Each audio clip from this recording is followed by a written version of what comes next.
bougez pas, il s'agit bien là d'une Opel. La dame se démarque nettement des autres modèles de la marque, et pour cause, elle vient chasser sur le terrain des citadines branchées, celui des Citroën DS3 et Fiat 500.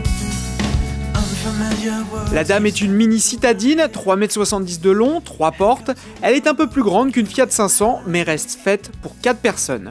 Sur ce segment, il faut avoir du style, et la petite Opel n'en manque pas. Son design est à la fois sportif, avec ses grandes jantes et sa petite garde au sol, travaillé à l'image de ses arêtes et ses chromes, et bon enfant grâce à ses projecteurs arrondis. Sur ce segment, il faut aussi savoir offrir des moyens de personnalisation, et la dame répond là encore positivement, avec d'innombrables possibilités, différentes selleries, des coques de rétroviseur, différentes lignes de calandre et même des clips de jantes, ainsi qu'un plafond étoilé de LED.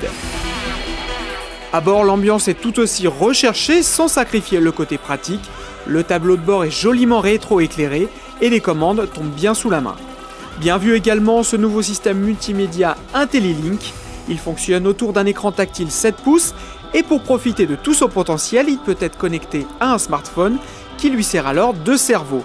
Il donne alors accès à des radios numériques, des commandes vocales de type Siri et un système de navigation.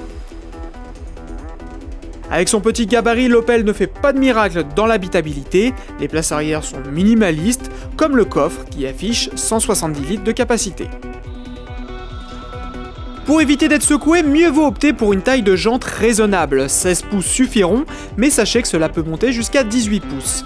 Sinon, son comportement routier s'avère sain et serein, sa bonne agilité est appréciable en ville, surtout avec sa direction assistée démultipliée. Hors agglomération, la dame n'est plus dans son milieu. Son petit moteur essence de 87 chevaux s'essouffle vite et impose de jouer de la boîte de vitesse, laquelle n'est d'ailleurs pas toujours des plus agréables à manier. Résultat, la consommation moyenne n'est pas vraiment convaincante, 7,3 litres observés en conduite souple.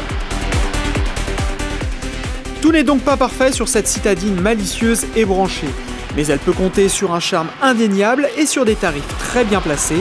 Ils débutent à 10 900 €, mais attention, ils peuvent vite grimper selon les équipements choisis. On résume, ses points positifs, son design, la vie à bord et sa conduite en ville. Ses lacunes, une motorisation creuse, une boîte de vitesse accrocheuse et un espace arrière symbolique.